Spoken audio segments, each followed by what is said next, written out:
রাঙ্গামাটির বাঘাইছড়িতে dump truck নিয়ন্ত্রণ হারিয়ে পাহাড়ি খাদে পড়ে 9 জন নিহত হয়েছেন।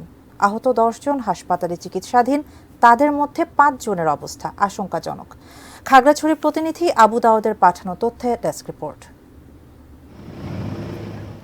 বুধবার দুপুরের দিকে খাগড়াছড়ি দীঘিনালা উপজেলা থেকে 15 থেকে 16 জন শ্রমিক মিনি ট্রাকে সাজেক ইউনিয়নের উদয়পুরের দিকে রওনা দেয়। সিজকছড়া উদয়পুর সড়কের 90 ডিগ্রি টিলা এলাকায় পৌঁছালে ট্রাকটি নিয়ন্ত্রণ হারায়। পাহাড়ের 100 ফুট গভীর খাদে পড়ে দুমড়ে মুচড়ে যায়।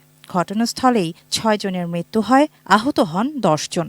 আমি সাজেক থেকে আসার পথে রোডে পাইছি, রোডে থেকে আমি আসার পথে নিয়ে আসছি 3 জন। লোড গাড়ি ছিল, মানুষ ছিলাম 15-16 জন।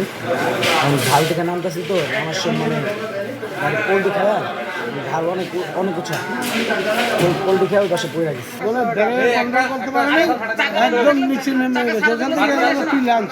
সেনাবাহিনীর সদস্য স্থানীয়দের সহায়তায় হতাহতদের উদ্ধার করা হয়। আহতদের খাগড়াছড়ি জেলা সদর হাসপাতালে নেওয়া হলে চিকিৎসক আরও 3 জনকে মৃত ঘোষণা করেন।